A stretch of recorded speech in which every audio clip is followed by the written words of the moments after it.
जी हाँ, नमस्कार मित्रों। कल रविवार को यूपीएससी प्रीलिम्स एग्ज़ाम होने वाली है और इसके पहले टीम अनअकैडमी और उसके एजुकेटर्स द्वारा ये आपके लिए एक फाइनल मैसेज है। सबसे पहले मैं रिक्वेस्ट करूंगा डॉक्टर सिद्धार्थ अरोड़ा सर से, सर विद्यार्थियों में कुछ जोश आ जाए ऐसे कुछ दो शब्द। सर मेरा सही मतलब में ये इस बात का विश्वास है कि इस टाइम पर जोश की ज़रूरत है। कष्ट उठा लिया, मेहनत कर ली, जूझ लिया और आज तुम लोग यहाँ पहुँचे हो। लेकिन मैं तुम्हें सिर्फ एक ही बात कहना चाहता हूँ, उस दिन को याद करो जिस दिन तुमने पहली बार सोचा था कि हम यूपीएससी एग्ज़ाम देंगे। Remember that why. वो वाई बहुत ज़रूरी है। वही वाई आज तुमको जोश देगा, विश्वास देगा कि you are always on the right path. तो दुनिया के भव सागर में जब हमने प्रेम से नैया डाली थी, कितना कसबल था बाहों में और लहू में कितनी लाली थी। यूं लगता था दो हाथ लगे, यूं लगता था दो हाथ लगे और नैया पूरम पार हुई। पर ये ना जाना मझधारों में कई छुपी हुई भी धारें थी। कुछ माजी थे, वो जो एजुकेटर्स तुमको बेवकूफ़ बना रहे हैं ना, कुछ माजी थे अनजान बहुत, कुछ बेपरखी पतवारें थी। माजी भी वही, नैया भी वही, साहिल भी वही और तुम भी वही। अब तुम ही कहो क्या करना है, अब कैसे पार उतरना है। अब तुम्हें उतरना है पार, पूरा जोश, फुल जोश के साथ। Go ahead and crack this exam. Sir इसमें सर एक बात और मैं जोड़ूंगा। नो डाउट सर ने एक बहुत अच्छी चीज़ बताई कि हिम्मत का होना बहुत ज़रूरी है।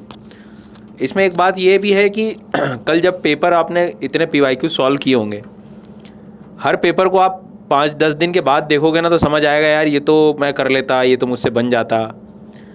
और कोई भी आप एग्ज़ाम दे लो, उसके बाद का जब पेपर अक्सर 5 से 10 दिन बाद देखोगे ना तो तुम्हें कंपैरेटिवली उस दिन से ईजी लगता है कि यार ये तो बन जाता है यार। उस दिन क्यों नहीं बन रहा है? सिंपल सा है। आप या तो घर से कई बार हम लेट निकलते हैं, सेंटर पे लेट पहुँचे, 2 दिन से वैसे एंग्जाइटी बनी हुई है और ये एंग्जाइटी का लेवल बहुत हाई हो जाता है। तो सुबह से ही अपना दिन ठीक से प्लान रखना, समय से पहुंचना। कई बार ज़्यादा हड़बड़ी में फिर क्या है कि एंग्जाइटी और बढ़ती है।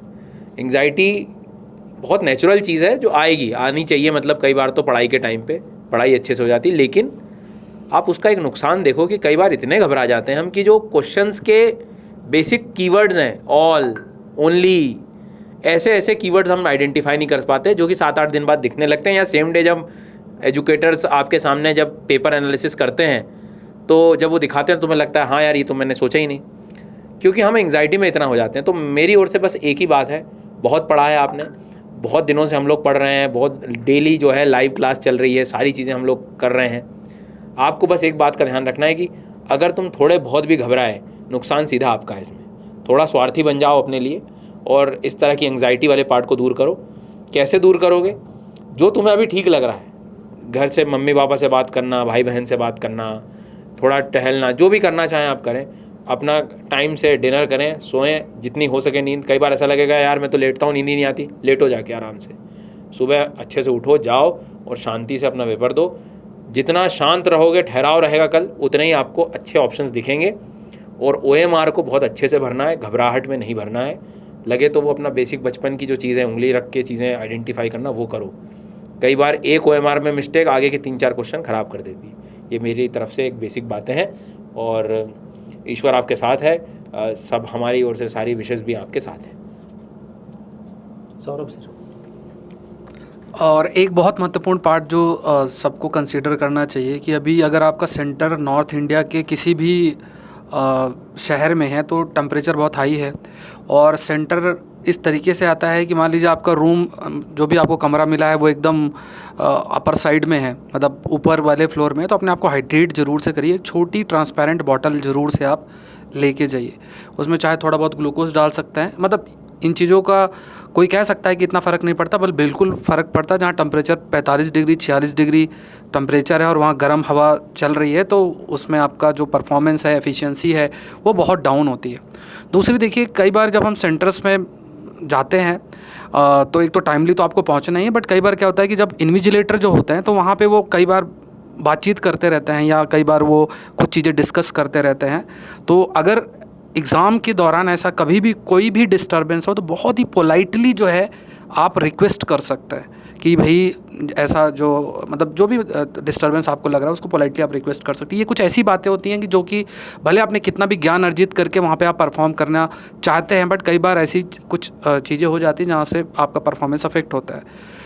तीसरा देखिए, जो लास्ट पॉइंट जो आपको बहुत ध्यान से देना है कि जब आप पूरे पेपर को गो थ्रू हों, मतलब जब पूरे पेपर आपके सामने आ जाता है और पेपर को जब आप गो थ्रू हों, जस्ट गिव 2 मिनट्स। ये देखिए कि अगर आप पॉलिटी में अच्छे हैं तो आप अपना पेपर की स्टार्टिंग पॉलिटी से करिए। अगर आपको ज्योग्राफी में अच्छे हैं तो ज्योग्राफी से करिए।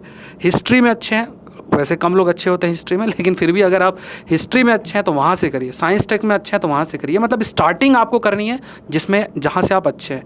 फिर उसके बाद जैसे उनके 10-15 क्वेश्चंस का पैच आपने बनाया और उन क्वेश्चन में से 15 में से आपने 10 कर लिए, 12 कर लिए, क्योंकि इंडिया के टॉप एजुकेटर इन सब्जेक्ट से रिलेटेड आपको अनअकैडमी में कवर ही कर रहे हैं, हर चीज़ों को बहुत अच्छे तरीके से कवर किया है।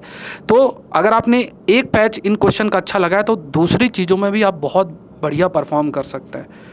तो नॉलेज जितना भी है चलिए वो आपके साथ रहेगा, और बट उसको कैसे मैनेज करेंगे एग्जामिनेशन हॉल में, कैसे उसे अप्लाई करेंगे, वो आपको सक्सेस देगा। ये चीज़ हमेशा से ध्यान में रखनी है। जी सर। सर 2-3 चीज़ें हैं। एक तो खास करके कैंडिडेट जो है वो पहला पेपर जब देंगे और उसके बाद जब सेकंड पेपर आएंगे तो बीच में जो 2 घंटे का गैप होता है उसमें सॉल्यूशन करना शुरू कर देते हैं और बात करते हैं और अपनी मतलब है ना कि कहीं और एनर्जी डाइवर्ट कर देते हैं। तो पीछे याद रखिएगा सीसेट का पेपर भी है, और सीसेट के पेपर में बहुत बार ऐसा होगा कि जीएस आपका अच्छा गया होगा and many times you won't be able to perform well in CSAT because of many reasons around. दूसरा, आपके पास जो आपका जो आईडी कार्ड है और आपका जो क्रेडेंशियल्स है including your hall ticket and all this things, उसका एक पूरा आज आप एक बार क्रॉस चेक कर दीजिएगा। इनफैक्ट वो जो इंस्ट्रक्शन का और वो सब प्रिंट आउट जो भी करवाना है तो वो एक रेडी करके आप सब लोग जाइएगा। और तीसरा, जैसे सर्स ने कहा बहुत सारे कि भाई आपको एक ही चीज़ है, अपने ऊपर विश्वास रखना है और कुछ नहीं है। आपने पूरे साल तैयारी की है एंड पूरी अगर आप अपने ऊपर ट्रस्ट करना शुरू कर दोगे ना तो eventually however the paper will be, है ना, कितना भी मॉडरेट होगा, डिफ़िकल्ट होगा, you will be able to overcome this challenge around, है ना। मैं इस चीज़ के ऊपर कंक्लूड करूँगा कि 1893 में जब स्वामी विवेकानंद शिकागो गए थे तो वहाँ एथिस्ट की डेफिनेशन पूछी जा रही थी। तो बहुत लोगों ने कहा कि भाई एथिस्ट वो है जो ईश्वर में नहीं मानते, रिलीजन में नहीं मानते, और तो स्वामी जी ने उसका आंसर दिया था कि एथिस्ट वो है जो खुद में नहीं मानता है। तो पहले आपको खुद को ट्रस्ट करना है। You need to trust yourself. अहम ब्रह्मास्मि, मैं ही वो ब्रह्म हूँ, मैं ही वो तत्व हूँ। उस पॉजिटिविटी के साथ आप अपीयर करिएगा, देखिएगा everything will come out positive sir. And finally मित्रों, आप में से जो विद्यार्थी पहली बार अटेम्प्ट दे रहे हैं तो ज़्यादा प्रोबेबिलिटी है कि आप प्रीलिम में क्लियर नहीं कर पाएंगे। उसके 2 कारण होते हैं। पहला, आप घर से सोच के निकलते हैं पेपर, उससे हमेशा आपको टफ और रैंडम लगेगा क्योंकि आप पहली बार दे रहे हैं। और दूसरा कि आप घर से सोच के निकलते हैं, कंपटीशन उससे ज़्यादा होता है। आप ये सोच के चलते हैं मैंने इतनी तैयारी की, सामने बहुत बड़े धुरंधर होते हैं। पर हौसला नहीं खोना है। प्रीलिम का जो भी रिजल्ट आए, पास या फेल, आपको मान के चलना है अभी और भी अटेम्प्ट लग सकते हैं। तो प्रीलिम के बाद तुरंत ही मेंस की तैयारी आप शुरू करें। आंसर की, कट ऑफ, ये तो सब आते जाते रहेंगे और आजकल तो यूपीएससी बहुत जल्दी सब रिजल्ट दे भी रही है। तो जैसे ही एग्ज़ाम ख़त्म हो, ज़्यादा समय बर्बाद न करते हुए मेंस की तैयारी में आप लग जाएं, ऐसी भी मेरी सलाह है। बाकी पूरी टीम अनअकैडमी की तरफ से आप सभी विद्यार्थियों को all the best. Let's crack it.